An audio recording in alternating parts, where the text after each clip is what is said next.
sembuh. Kami bersyukur Tuhan Yesus, sebab Allah kami sungguh hidup. Kami bersyukur Tuhan Yesus, sebab Tuhan kami mengasihi kami lebih dari apapun. Terima kasih Tuhan. Pakai hamba-Mu yang sangat terbatas ini untuk menyampaikan isi hati-Mu. Di dalam nama Tuhan Yesus kami berdoa. Haleluya. Amin. Selamat pagi Bapak Ibu. Selamat pagi. Sudah sukacita semuanya? Amin. Mari belajar dari Filipi 3 ayat 13 sampai 15. Saya memberikan temanya hari ini adalah goal. Goal bukan memasukkan bola ke gawang lawan, bukan, tetapi goal adalah sebuah tujuan. Setiap kita, saudara dan saya, itu pasti punya tujuan. Tujuan hidup mau seperti apa keluarga kita, tujuan bisnis kita mau seperti apa bisnis kita, tujuan mau diapakan keluarga kita, itu kita semuanya punya goal ke depan. Amin. Nah, saudara, kita belajar bagaimana tulisan Paulus ini kepada jemaat di Filipi. Filipi 3 ayat 13 sampai 15. Kelihatan tidak di PowerPoint-nya?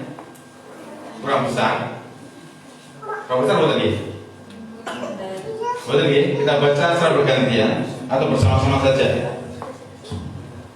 Filipi 3 ayat 13 sampai 15. 1, 2, 3. Saudara-saudara, aku sendiri tidak menganggap bahwa aku telah menangkapnya, tetapi ini yang kulakukan. Aku melupakan apa yang telah di belakangku dan mengarahkan diri pada apa yang di hadapanku, dan berlari lagi pada tujuan untuk memperoleh hadiah, yaitu panggilan surgawi dari Allah dalam Kristus Yesus. Karena itu marilah kita yang sempurna berpikir demikian. Dan jika lain demikian tentang salah satu hal itu akan dinyatakan Allah juga kepadamu. Amin. Saudara, bagaimana saudara dan saya, tulisan Paulus ini siapa tidak tentang Paulus? Dia seorang rasul yang diangkat oleh Tuhan itu sendiri. Dia seseorang yang latar belakangnya itu luar biasa, yang tidak percayakan Tuhan Yesus, bahkan menjadi seorang penganiaya jemaat. Tetapi dia punya goal, tujuan yang jelas dalam hidupnya. Kalau tulisan di Filipi itu hampir semua tentang nasihat Paulus kepada jemaat Filipi. Nah, kita mau belajar bagaimana cara kita mencapai tujuan hidup kita. Saudara dan saya seringkali kita punya banyak hal, tujuan ke sana kita mau seperti apa, hidup kita mau seperti apa, bisnis kita mau seperti apa, atau mungkin tujuan keluarga kita mau seperti apa. Nah, bagaimana cara kita mencapai tujuan? Kita bagikan hari ini tentang 3 bagian saya bagikan hari ini. Yang pertama, tidak fokus pada pengalaman. Kalau saudara perhatikan, saudaraku ya, di ayat yang ke-13, bahwa tidak menganggap itu sebuah menangkapnya, saudaraku, tetapi dia melupakan apa yang telah di belakangku. Karena apa? Karena dia tahu bahwa dia seseorang yang tidak baik di masa lalunya. Saudara dan saya tidak bisa kembali ke masa lalu. Masalah ada sebuah pengalaman yang mengajarkan saudara dan saya untuk ke depan itu lebih baik lagi. Bukan pengalaman yang sama terus yang kita hadapi, saudaraku. Karena apa? Karena dia tidak mau belajar dari pengalaman, sehingga sesuatu masalah sama terus, dan sama terus. Saudara, kalau kita mau mencapai tujuan ke depan, kita mau mencapai goal ke depan, berarti saudara dan saya tidak fokus pada pengalaman. Hidup saudara, tantangan saudara itu selalu berbeda. Bahkan Tuhan Yesus sendiri berkata, kesusahan hari ini cukuplah untuk hari ini. Yes. Karena apa? Karena besok ada kesusahan lagi. Yes. Mari belajar hari ini saudaraku bahwa kita juga hidup itu berdasarkan anugerah Tuhan. Bukan karena pengalaman kita, bukan karena kepandaian kita. Siapa tidak tahu Paulus, dia seorang Farisi yang luar biasa. Dia tentang hukum-hukumnya bahkan di luar kepala, dia tahu hukum Taurat Tuhan. Yang tertulis dan tidak tertulis dia hafal. Tapi ingatlah baik-baik, dia berkata bahwa dia sendiri itu melupakan apa yang di belakang. Saudara dan saya, jika ingin hidupnya mencapai tujuan, bukan berdasarkan pengalaman. Fokus kita adalah mengerjakan masa depan. Ada amin. Fokus kita mengerjakan masa depan bersama dengan siapa? Bersama dengan Tuhan Yesus. Jika saudara dan saya fokusnya pada pengalaman, saudara tidak akan menang menghadapi apapun. Karena apa? Tantangannya berbeda terus, pengalamannya saudara gunakan. Aku sudah mengalami pengalaman yang luar biasa. Saudara masih ingat bagaimana para nelayan-nelayan, murid-murid Tuhan Yesus pengalamannya di nelayan. Ketika banyak badai, mereka tidak bisa menaklukkan badai. Karena apa? Setiap badai mereka itu berbeda-beda. Saya bisa menaklukkan bersama dengan Tuhan Yesus. Segala ujian bersama Yesus, lakukan perkara besar bersama Yesus. Tidak ada yang suka. Yang suka apa? Kayak hidup kita, katakan seperti itu ya. Yang suka apa? Ya keinginan kita, saudara ya. Tapi sebenarnya bersama dengan Tuhan Yesus itu dipermudah sama Tuhan. Selama kita mau hidup sesuai dengan seturut dengan kehendak Tuhan. Saudaraku, yang susah apa tadi saudaraku? Gaya hidup. Karena terkadang gaya hidup kita di sini mau sama-sama dengan sana. Ya enggak nyambung. Orang ketemu. Nah, saudaraku, mari belajar hari ini bahwa hidup kita punya tujuan gitu. Punya tujuan ke depan. Dan bagaimana mencapai tujuan? Tidak fokus kepada pengalaman. Sekalipun kalau di perusahaan-perusahaan, kalau dia mau menerima karyawan, yang ditanyakan pertama kali, pengalamanmu apa? Pernah mengalami badai, Pak? Bagaimana sih nggak dibutuhkan seperti itu? Paling tidak habis sama-sama dengan apa yang dibutuhkan. Nah, saudara, ingatlah baik-baik. Tetapi untuk mencapai tujuan hidup kita tidak berdasarkan pengalaman. Fokusnya bukan pengalaman. Karena apa? Kalau kita fokus pada pengalaman, yang saya diiring-iringin cuma masa lalu terus, masa lalu terus, masa lalu terus. Masa lalu yang enak-enak saya geling-geling ketika ada masalah gitu. Aku biar keluargaku seperti ini, aku biar aku seperti ini. Sehingga masa lalu saya berhasil terus seperti itu. Padahal masa sekarang ini penuh dengan tantangan yang baru. Kalau kita fokusnya ke masa lalu yang saya katakan tadi, kita tidak akan berubah. Karena apa? Karena dia menghadapi sesuatu yang sama seperti itu. Gak menjadikan pengalaman sebagai pelajaran yang berharga bagi kita semua. Saudara dan saya, untuk mencapai tujuan tidak fokus pada siapa, saudaraku? Tidak fokus pada siapa? Tidak fokus pada apa? Tidak fokus pada apa? Pengalaman. Pada apa, saudaraku? Kok kayaknya wangi itu loh ngomong? Kayaknya kok angin seperti itu. Dan pengalaman itu apa-apa Pak seperti itu. Tantangannya saya aneh-aneh lain seperti itu. Siapa yang nggak bisa menghadapi tantangan corona? Semuanya menghadapi yang sama. Kita sudah pernah menghadapi sudah ya. Kayaknya Pak Angel sekarang hidup sekarang tambah susah. PP apa? Biar ngomong ada seorang wanita yang sih ngomong PSBB jadi PPKM. Terus apa lagi seperti itu? Padahal PSBB sudah ya. Saya tertawa, saya terkikik gara-gara nonton itu. PSBB jadi PSBB saking bingungnya. Aku sedih. Terima belajar hari ini. Siapapun saudara, untuk mencapai tujuan ke depan, tidak fokus pada pengalaman itu, tapi fokusnya adalah mengerjakan masa depan bersama dengan Tuhan. Amin. Mengerjakan bersama dengan Tuhan, bukan mengerjakan berdasarkan pengalaman, tapi mengerjakan hidup kita bersama dengan Tuhan. Mengerjakan apa yang menjadi bagian hidup kita bersama dengan Tuhan. Bukan dengan yang lain, tapi dengan Tuhan. Mengerjakan masa depan itu dengan Tuhan. Bukan berdasarkan pengalaman apapun hidupmu. Karena kesusahan hari ini cukuplah untuk sehari. Karena besok ada kesusahan lagi yang harus kita hadapi. Saudara dan saya, tugas kita adalah mengerjakan masa depan bersama dengan Tuhan Yesus. Katakan amin. Coba tengok kanan kirimu, katakan kerjakan masa depanmu bersama dengan Tuhan. Yang kedua, tidak mengerjakan yang tidak penting. Saudara, mari perhatikan ayat 14. Tulisan Paulus seperti ini. Dan berlari-lari pada tujuan untuk memperoleh hadiah, yaitu panggilan surgawi dari Allah dalam Kristus Yesus. Kalau dalam perlombaan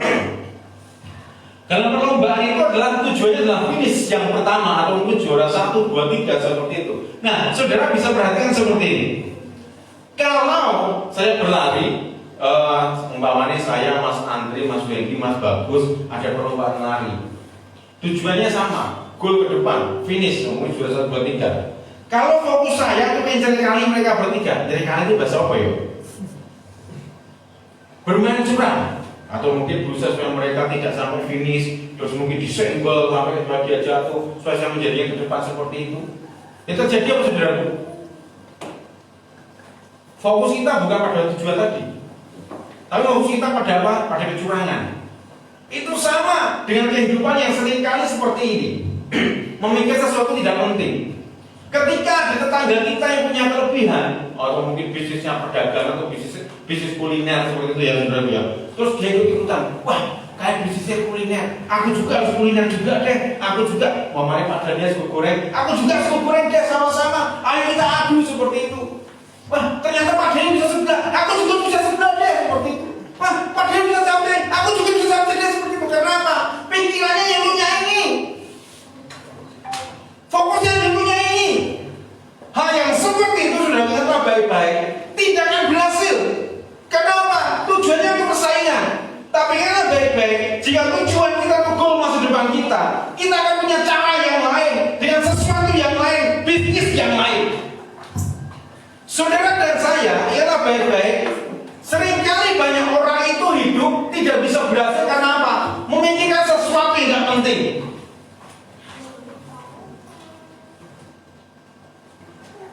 Kemarin kami share dengan teman tentang banyak video-video tentang apologet dan lain sebagainya. Ini bagaimana Pak? Ini bagaimana Pak? Mereka banyak menjawab dengan banyak hal, dengan berbagai banyak teologi dan lain sebagainya. Saya berkata pada mereka, saya nggak mau fokus ke sana, karena saya punya tanggung jawab yang lebih besar daripada mikirin yang seperti ini, jangan seperti itu. Fokus saya kepada yang pertama, kedua pelayanan saya. Kalau fokus saya pada video-video seperti ini, energi saya akan habis. Banyak orang-orang yang energinya habis karena memikirkan sesuatu yang tidak penting. Sing tanggane ngomong iki, yo ben ini tanggane. Nggih mboten. Sing tanggane arep ini, mbok yo ben kita punya kehidupan sendiri bersama dengan Tuhan kok. Yes. Orang lain ngapain? Biarin. Terkadang kita fokus hanya gara-gara apa? Gara-gara omongannya tanggane.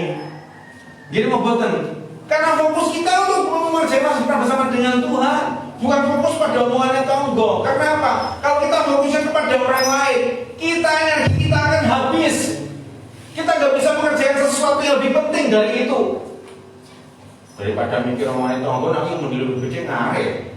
Gimana? Kayak itu sukut sampingnya marah terus gitu. Apa mungkin kita kerja apa sih seperti itu? Kita seringkali mengalami sesuatu hal, mengerjakan sesuatu yang tidak penting. Paulus tahu benar seorang pelari itu pasti fokusnya kepada dia, kepada 1, 2, 3, yang 1, 2, 3. Dia saya percaya seseorang pelari fokusnya bukan kepada bagaimana terkali kancane, bagaimana menjatuhkan teman seperti itu. Kenapa? Itu nggak penting. Untuk mencapai tujuan ke depan kita nggak penting sesuatu yang nggak penting tadi. Kenapa? Energi kita akan habis. Lalu tanggung jawab kita sesuai dengan tanggung jawab kita, bukan cara untuk menghancurkan orang lain. Kalau saudara hanya fokus pada video-video yang tidak penting, energi saudara akan habis. Boleh kita belajar, tapi ingatlah baik-baik. Itu hanya belajar. Jangan sampai kita terkuras di sana. Saya tanggung jawab sampai entek. Ada amin saudaraku. Amin. Jangan sesuatu yang tidak penting, tapi pikirkan ke depan sesuatu yang lebih berharga. Amin. Kerjakan masa depan kita bersama dengan Tuhan. Katakan amin. Amin. Kerjakan masa depan kita bersama dengan Tuhan. Katakan amin. Amin. Haleluya. Saudaraku, ingatlah baik-baik. Kerjakan sesuatu bersama dengan Tuhan. Bukan sesuatu yang tidak penting, karena energi kita akan habis. Hampa terasa hidupku tanpa dirinya. Bukan lagu itu saudara. Karena apa? Karena dia mau sesuatu yang lain. Yang ketiga, yang terakhir, dalam koridornya Tuhan, kalau kita mau goal kita berhasil, tujuan kita berhasil, kita tetap dalam koridornya Tuhan, dalam naungannya Tuhan, dalam kapasitas yang diberikan Tuhan, dalam otoritas yang diberikan Tuhan, dalam penyertaan Tuhan. Itu lebih penting. Saudara perhatikan yang saya warnai warna merah di ayat yang ke-15. Karena itu marilah kita, yang apa saudaraku? Yang apa yang saya belum merah? Yang apa? Karena itu marilah kita yang sempurna. Saudara bahasa itu sempurna, kata amin. Amin. Karena itu marilah kita yang sempurna berpikir demikian, dan jika lain pikiran tentang salah satu hal itu akan dinyatakan Allah juga kepadamu. Perhatikan, yang sempurna. Mari kita naik ke ayat yang 12. Perhatikan baik-baik ayat 12. Kita temu. Ayat 12 perhatikan. Bukan seolah-olah aku telah memperoleh hal ini atau telah apa? Telah sempurna. Melainkan aku mengejarnya. Kalau aku juga dapat menangkapnya. Karena aku pun telah ditangkap oleh Yesus Kristus. Sempurna di sini adalah orang-orang yang mendapatkan anugerah Tuhan. Saya ulangi ya. Yang sempurna yang dituliskan Paulus adalah orang-orang yang mendapatkan anugerah Tuhan. Saudara dan saya, anugerah terbesar, mujizat terbesar, bukan orang lumpuh berjalan, bukan orang buta melihat, bukan orang sakit disembuhkan, tapi anugerah terbesar, mujizat terbesar dalam hidup kita adalah menerima anugerah Yesus Kristus sebagai Tuhan penyelamat kita. Katakan amin. Sehingga saudara dan saya itu adalah seseorang yang sempurna di mata Tuhan. Karena apa? Memperoleh keselamatan dari Tuhan. Sehingga Paulus menuliskan seperti itu, marilah kita yang sempurna. Sempurna karena mendapatkan anugerah Tuhan. Saudara dan saya mendapatkan sempurna, mendapatkan anugerah Tuhan. Sehingga mencapai tujuan itu harus dalam koridornya Tuhan. Saudara dan saya ditebus oleh Tuhan, diangkat segala dosa-dosa kita, sehingga kita menjadi orang yang baik di mata Tuhan, menjadi tahir, menjadi kudus bersama dengan Tuhan. Sehingga kita baik-baik, saudara dan saya sempurna ada mendapatkan anugerah Tuhan. Bisa dimengerti saudara ya? Saudara dan saya mendapatkan sempurna itu karena apa? Karena ketika mulut saudara mengaku Yesus adalah Tuhan dan hatimu beriman kepadanya. Sebuah kesempurnaan yang Tuhan berikan dalam hidupmu. Sehingga berjalan ke sana harus dalam koridornya Tuhan.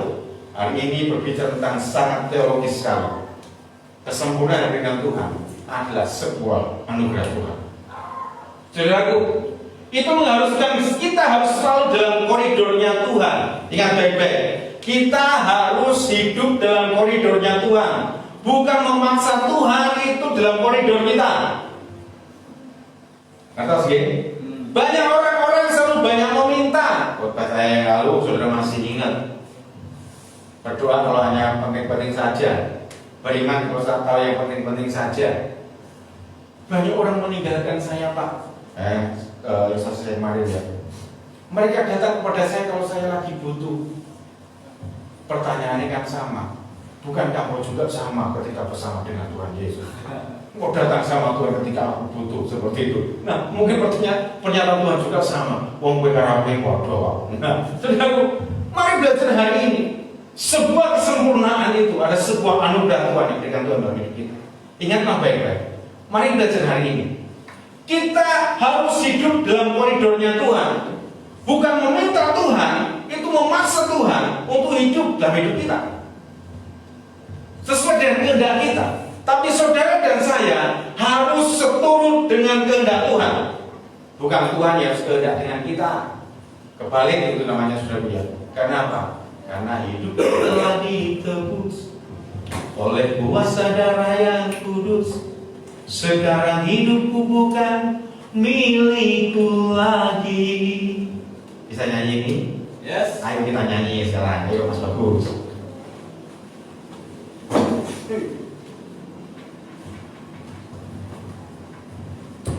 Bangkit diri sama-sama saudara ya. Nyanyi lagu ini. Saudara orang yang sempurna. Sialalala.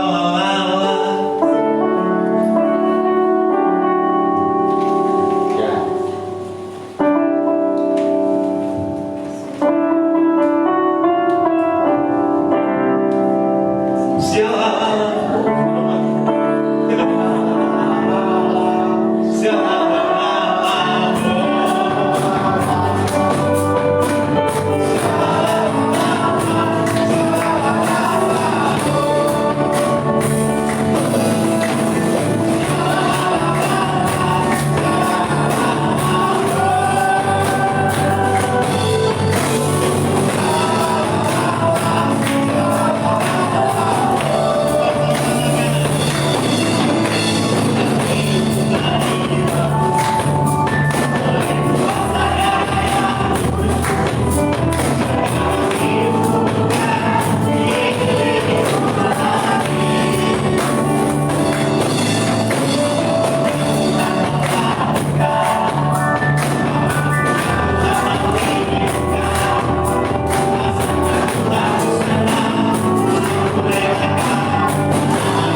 mujizat, tapi harus menjadi pembuat mujizat. Amin. Mujizat tidak harus orang lumpuh berjalan tadi, tidak harus orang buta melihat tadi, tidak harus orang sakit disembuhkan, tapi membuat orang lain tersenyum dalam hidup mereka.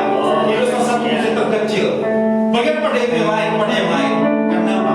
Saudara adalah para pembuat mujizat tersebut. Tengok kanan kiri mengatakan, engkau adalah pembuat mujizat bagi orang lain.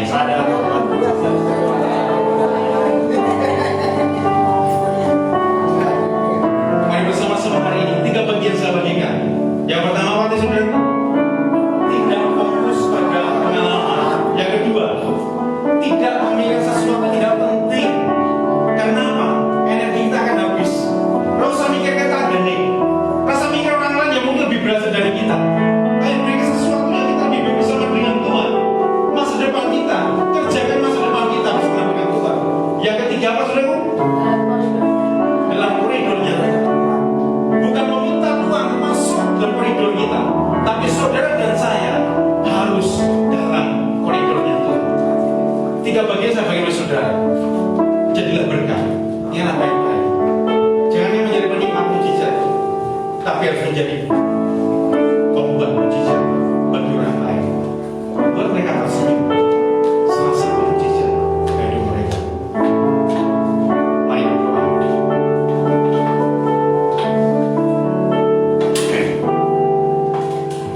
Bersyukur buat pagi hari ini. Terima kasih buat setiap penyertaan. Kami percaya hari ini Tuhan Yesus adalah orang-orang pembuat mujizat pada yang lain. Bukan hanya penikmat mujizat dari hidup mereka, tapi hari ini kami percaya mereka yang hadir di gereja, mereka yang melihat di live streaming, mereka para pembuat mujizat bagi yang lain. Karena kami tahu mujizat tidak harus orang lumpuh berjalan, tidak harus orang buta melihat, tidak harus orang sakit disembuhkan, tapi salah satu hal terkecil membuat orang lain tersenyum, membuat mereka senang, bahwa mereka mendapatkan anugerah Tuhan yang sama seperti kami. Kami adalah membuat mujizat. Terima kasih Tuhan. Bila kami belajar hari ini tidak fokus pada pengalaman hidup kami,